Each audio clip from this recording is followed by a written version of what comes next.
He's right up on me. He knows my I did work. my best. I did my best.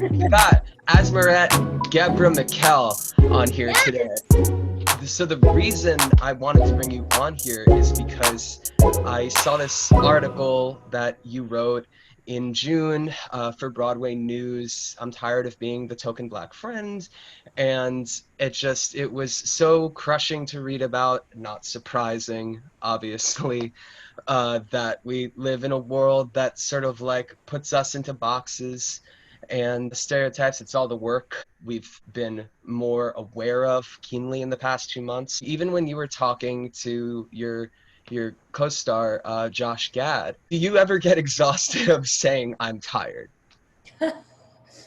Um, yes. I actually, it's since I had that conversation with Josh, and since I wrote that essay, um, my feelings have taken all kinds of turns. There are days where I feel more willing to educate, or less willing. It depends on the day. But I definitely say it less frequently and feel it less frequently. But there are days when I do. And I've also gotten really comfortable with the idea that there are also some people that I'm just kind of over trying to educate as well. Of course, the burden of having to be the one with all the answers when, like, as I've gotten older, I'm like, oh, nobody has the answers. We're Yeah, all I just don't, I don't really have the answers either. It's for sure.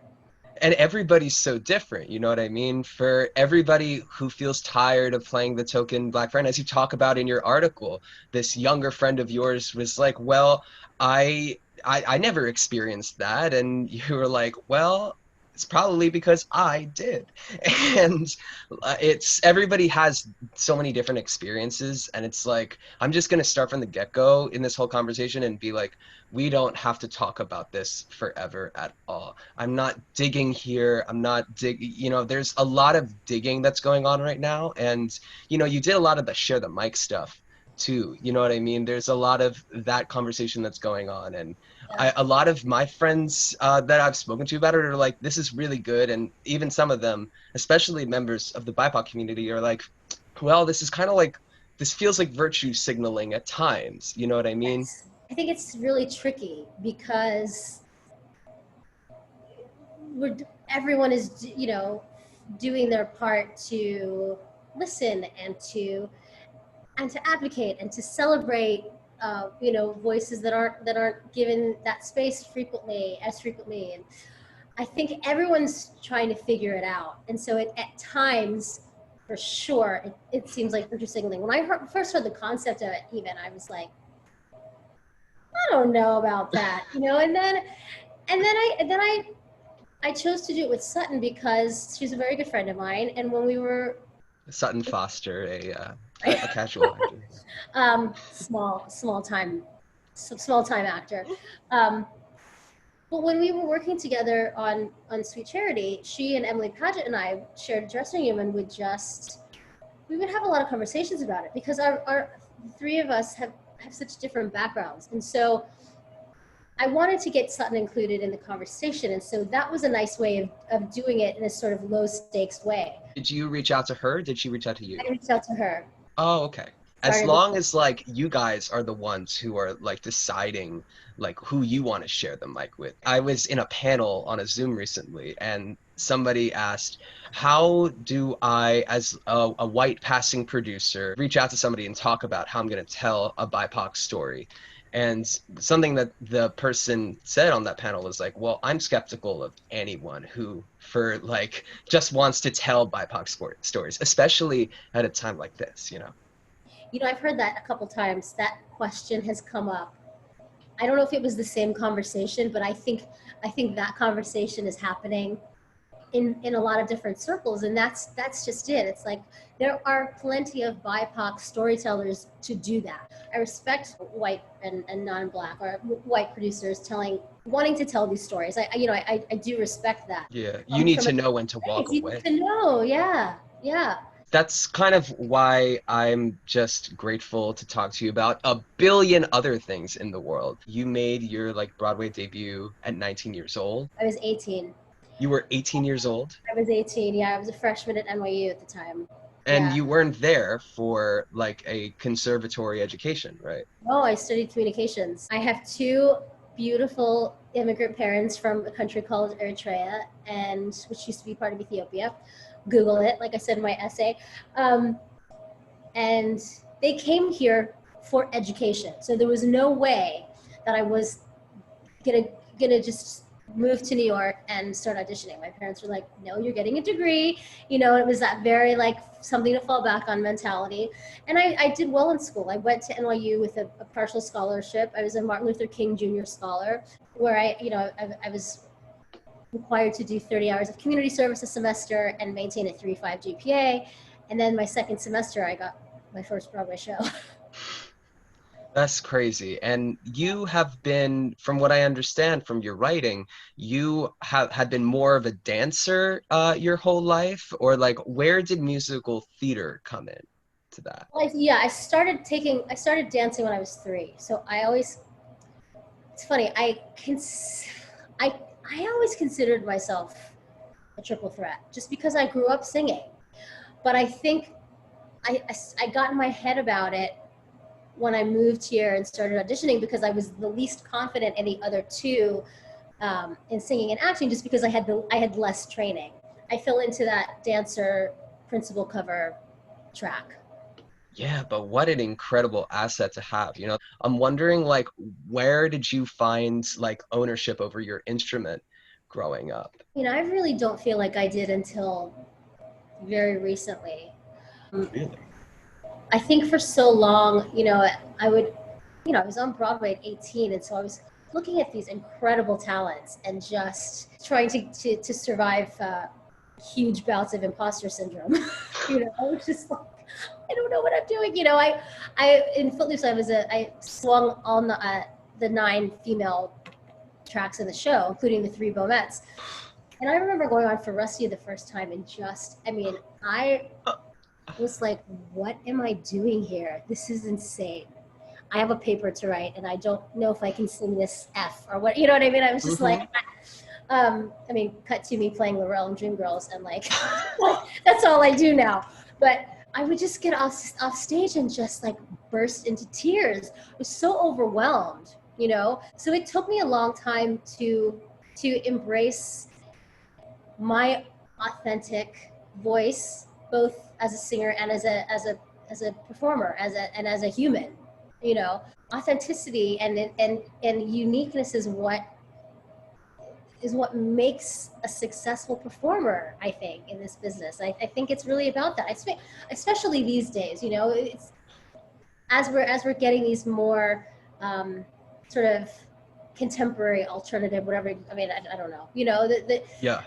I think that that's really embraced, and I think that has a lot to do with who's telling the stories as well. But I think that it took me a long time. It took me a Yeah. long time to trust that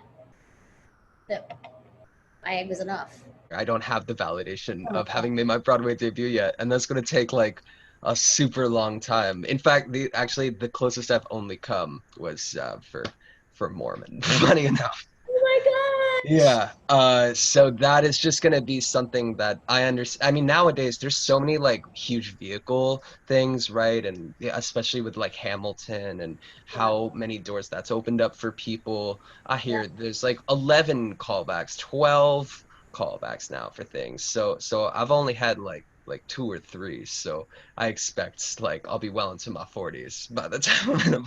Oh my God. If I have 11 callbacks for something, I like, God, that just sounds Yeah, madness. I mean, but that's the advantage to like the world's opening up to stories the way it is nowadays. There's just so much more to chew on, and Yes, so many more people that can chew on it. yes, It's crazy when you think about how the Book of Mormon has aged, right? Because there's all these talks with Hamilton now since literally 4th of July weekend when it came out. It's like, yeah. who is this? made for? What does accessibility really mean in an age like this when it takes like making a like multi-million-dollar deal with Disney to like make it accessible to the rest of the world? And do you think Book of Mormon like deserves some of that unpacking? That's a good question.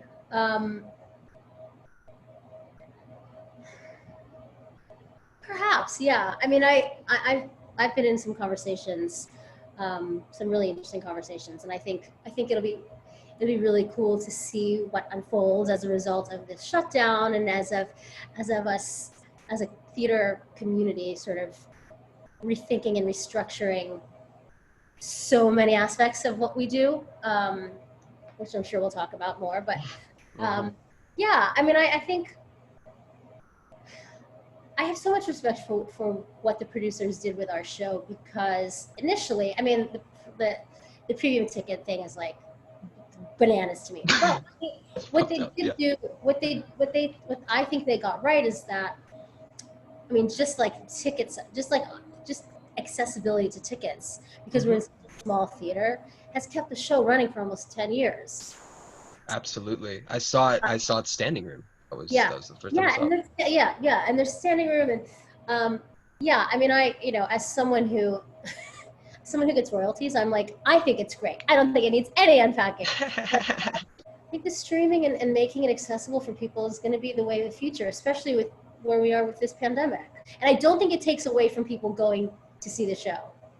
I think you watch it, and I think it makes you more excited to go see it live. You know, Trey Parker and Matt Stone were pretty much the people who were dealing with what the book is going to look like and the tone of the show. Robert Lopez was there to sort of like illustrate the music as well, but even the music in some level is inherently in their form, and their form is very anti-establishment, and it has been for a very long time, and I think that's why it's so successful. I know that's not the more fun thing to talk about. But at the same time, they're such a fan of musicals that there are some really traditional um, devices as well. Like the big number, I mean, I'm sure a lot of people have seen it by now, but our big, African pageant in Act 2 is Uncle Tom's Cabin. Salt Lake City, Balungi's Ballad in Act 1 is Somewhere That's Green, basically. You know what I mean? Right. There's some really strong musical theater devices that they use, while being so anti-establishment. Of course, because there is, and that is the conversation that's really difficult for people to have nowadays, because for lack of a better word, it's very black or white. And finding the gray, accepting the gray is far more difficult. Being like, this is all horrible that's going on Broadway. But at the same time, we've created and opened doors for people in the past 9 years. And the way we open the door, that can be evaluated. But you can't change the fact that the doors have been opened for people. And, yes, Lin-Manuel Miranda did not completely perfect history in the most racially sensitive way, but we have to give people the opportunity to grow. We're in a period of unlearning and relearning, and that goes for everybody, and which is why but I don't say that I'm tired as often, because I see people doing the work. And I agree. I think everyone deserves that opportunity to show, not in a performative way, but to show that they are listening, and that they are aware, and that they that they're sensitive to how the story may change, because it's been 9 years as well. Right. I was literally just watching The Fresh Prince of Bel-Air, and oh my God. hey, do you have HBOMAX though? Yes. Have you been like going in?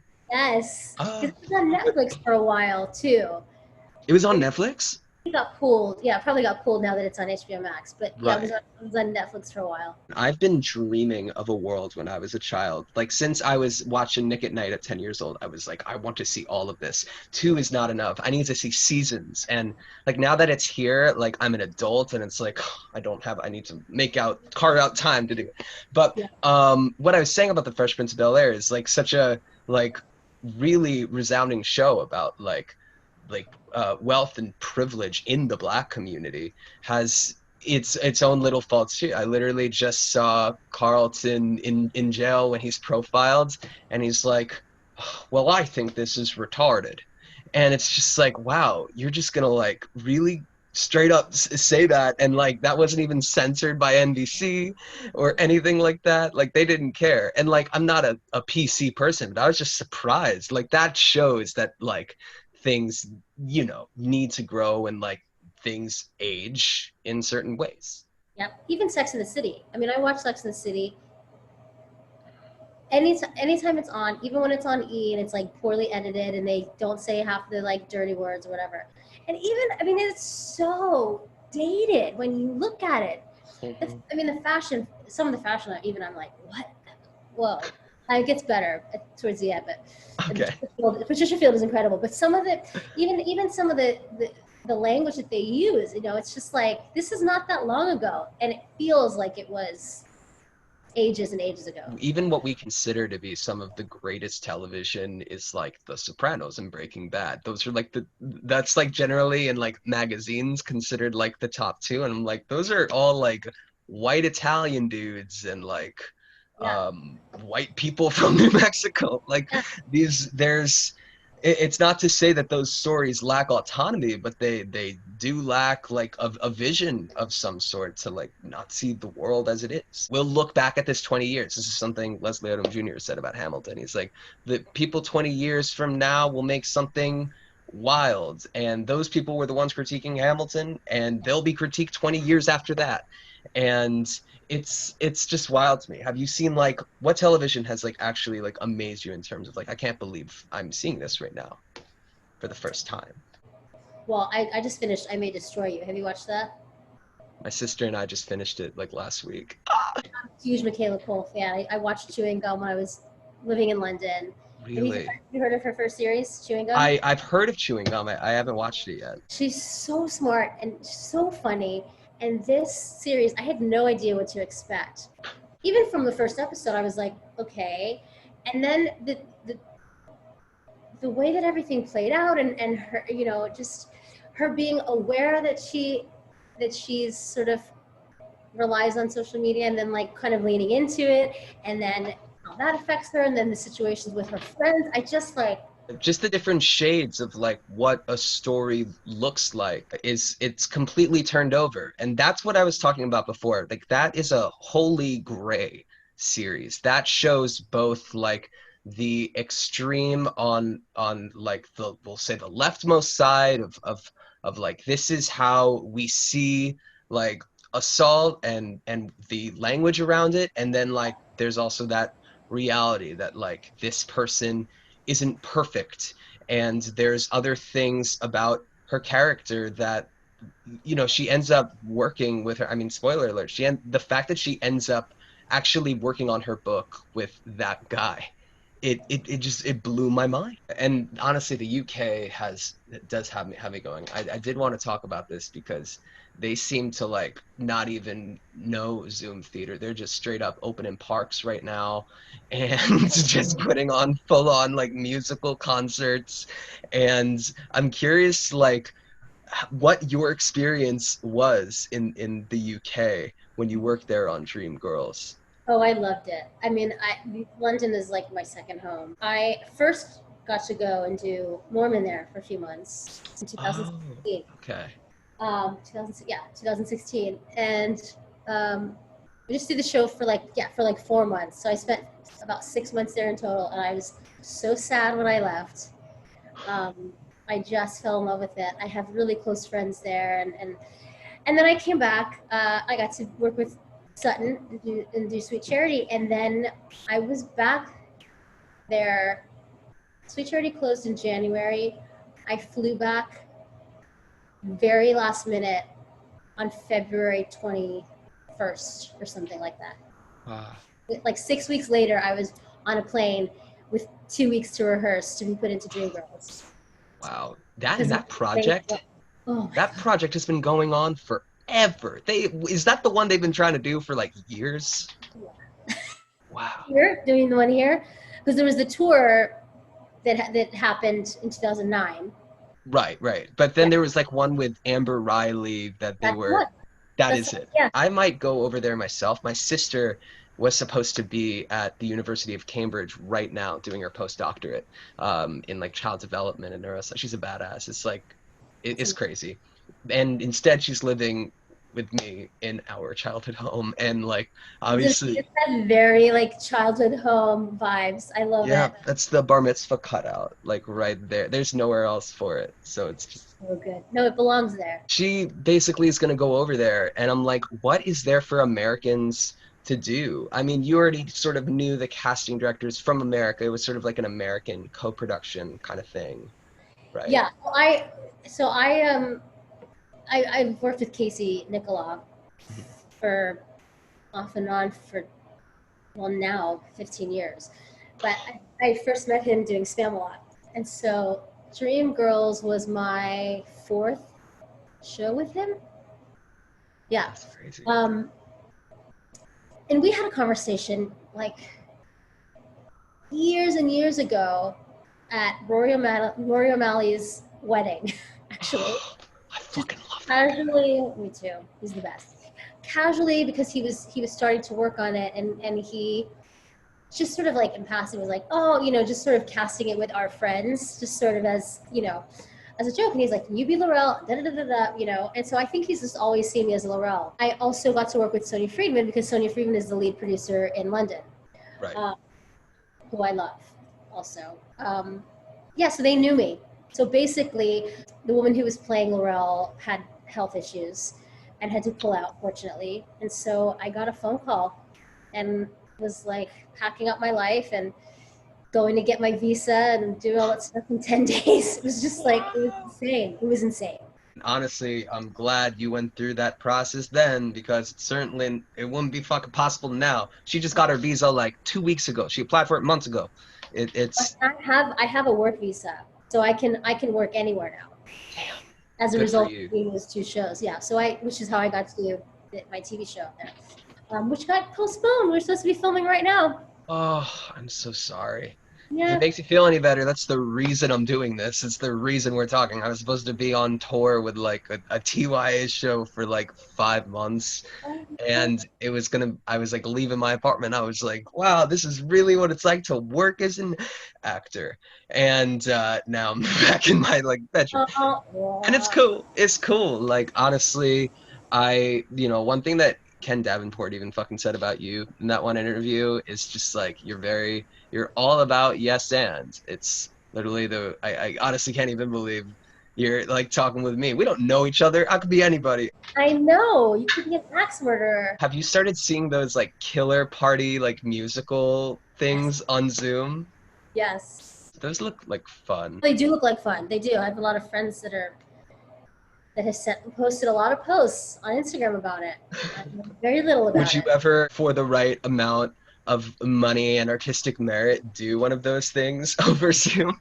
I did a Zoom reading, a 29-hour Zoom reading called Millennials Are Killing Musicals, written by Nico Juver, who's now my new best friend.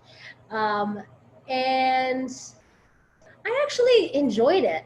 I it was first of all like an incredible cast, but there's something about acting on Zoom. I mean, it's like on camera work, I basically. know. I feel bad for all the theater teachers that are gonna have to be like, well, this is what acting is now, for like 8 more months, but it is adapting. Somehow, I guess because we were just the more we worked on it, the more adjusted we all got to that. And I really like you connect in a way that you don't in a theater or face to face that I really like. The only thing, well, there's two things. The delay is a pain in the ass.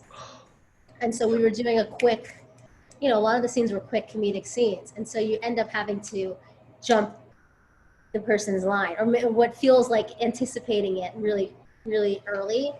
Yeah. Because it doesn't come out that way. And then the music, you end up working so much harder. Like we recorded all of our music ahead of time. Okay. And Yeah. so the songs would play when it was our song.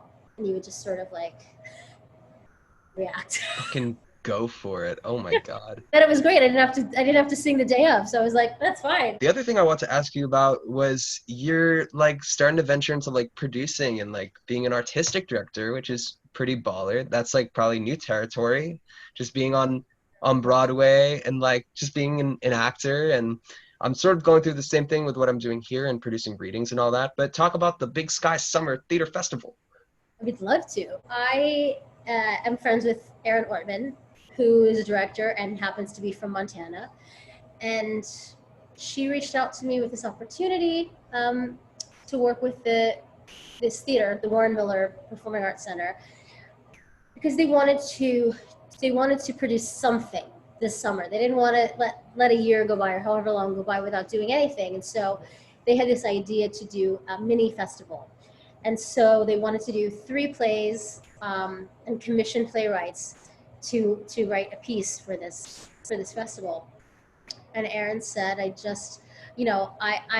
they're interested in doing new work and not just sort of the traditional musicals that I guess they've been known for doing. I guess Montana, that makes sense. A lot of like Yes.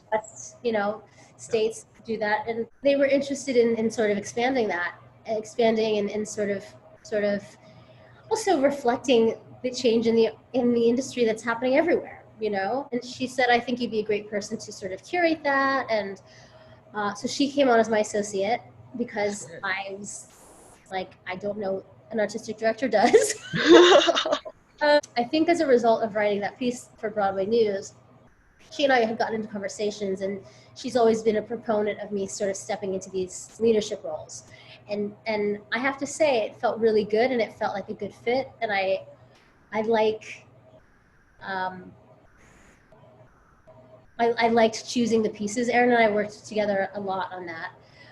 But I liked selecting voices that you don't hear from Right. a lot, and really including all types of people, and sharing those stories. And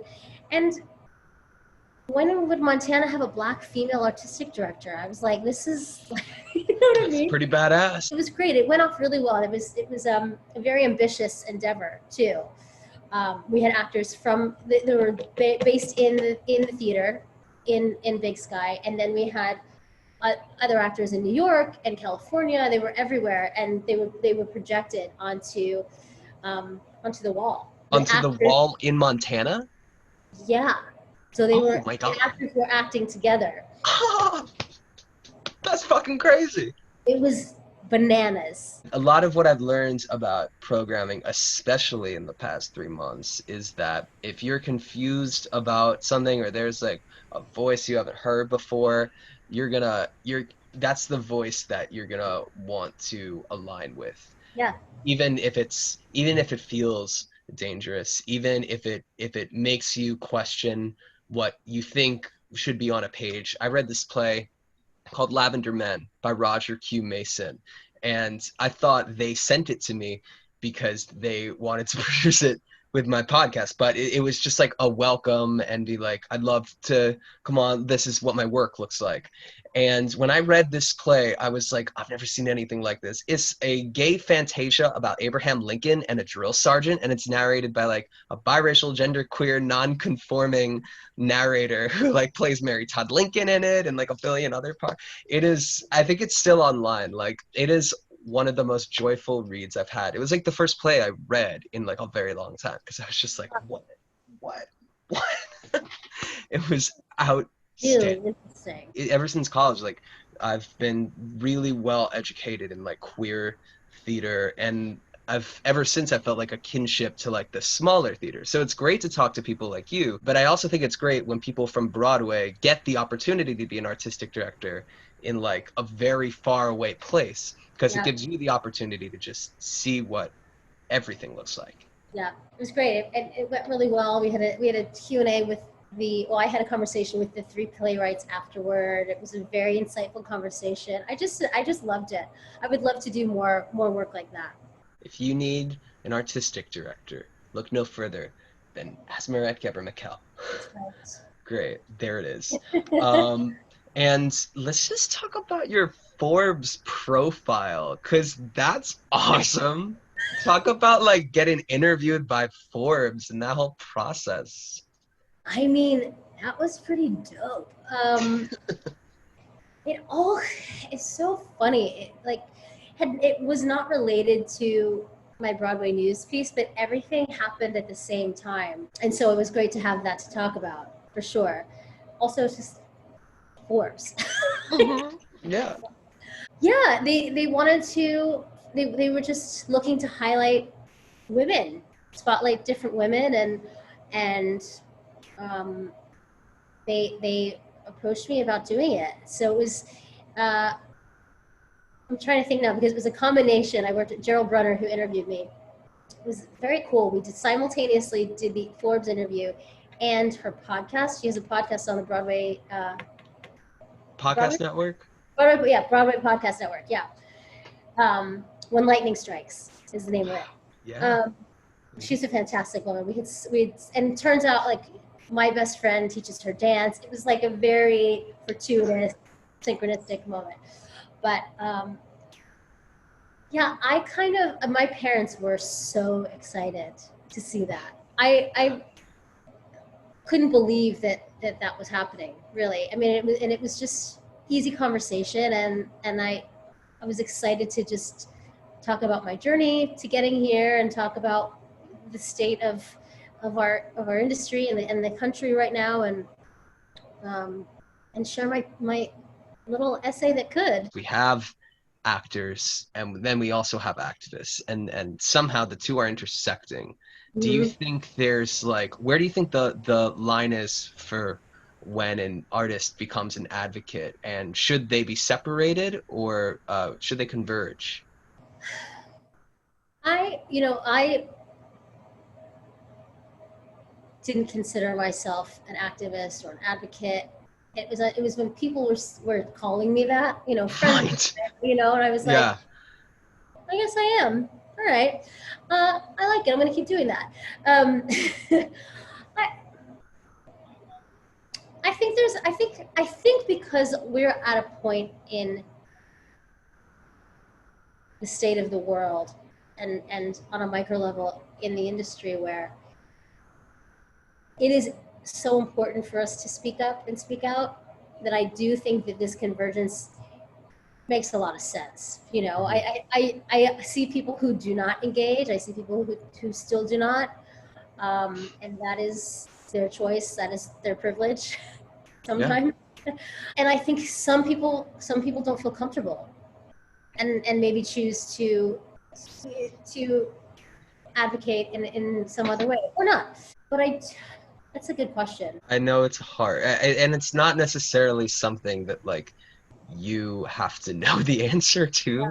Yeah. I think that like you said, this happened 2 months ago, where like your friend like was like, hey, you want to come on IG live with me and see what happens, and like it, you know how this industry works. It's just a fucking like.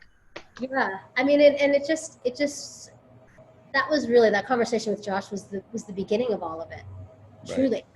Right. And I just kept finding that people wanted to hear me say more stuff. Exactly. So I was doing it.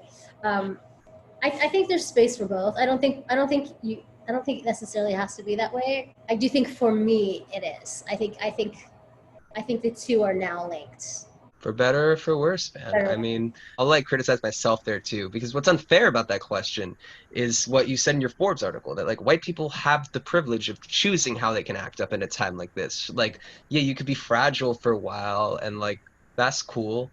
Take as much time as you need to be that. But then if you want to be a part of like the world, you have that choice of how to act up. Yeah. Members of the BIPOC community, it seems like this has just happened to you. We are not the ones being called to action here, Right. necessarily. We're being begged to like open our eyes and like listen, and that is a privilege. It's a privilege to like choose how to do that. Yeah. And I still like evaluate how I do it, and it's important to like hold space for conversations. Yeah. And that's why like I appreciate you coming on here so much, man, because it's great to like hear other people and like learn a lot, but it's also just like a master class just talking to like people who I would never know otherwise, and it is a privilege. So like thank you Oh, so much for coming on, man, really. thank you for having me. Thank you for having me. You know, the other thing too, one last thing about that is that I noticed, I look back now because of the work that I've been doing. And through my evolution as an actor, certainly starting last year, but before that, I think the two are also linked for me because that's the kind of work that I like to do as well as an actor. For a while now, I've been drawn to material that has some kind of meaning, you know, and a message. Yes, I do a lot of comedy, but you know, even Mormon has a message. Some may debate that, but to me, it did. You know, Absolutely, a it has a larger message message. there too about faith, and you know, so I think that's also why the two feel so connected, so intertwined. Absolutely. For me, it's just seeing how amazing self-aware theater is at its finest. You know, I'm a broken record on this podcast about it, but like A Strange Loop is like a prime example of that. Yeah, That's like Pulitzer Prize winning art yeah, because it shows the world that it lives in, but it by definition sort of expounds the world around it right. too. You can't help but like see it for what it is. And I felt like 2019 with like Slave Play and Ain't No Mo and The Yeah, Much Ado in the Park. It seems like that whole year was a prophecy for like what is happening right now, so true. because you can't help but like just see that, and Fairview, that like theater is completely unavoidable Yeah, now. You yeah, can't avoid what you're watching anymore. that's so true. I didn't even think about all those shows.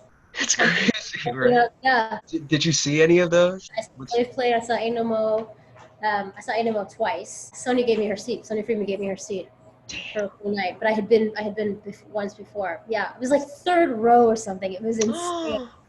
Oh Oh, my god. that was the one show of all of those that I missed. And I had Jordan on here like 2 months ago, and he sent me the script, and I was like, fuck. Yeah, I just was mesmerized by what I was reading. So his yeah, performance is probably mesmerizing, I yeah. imagine. It Yeah. was.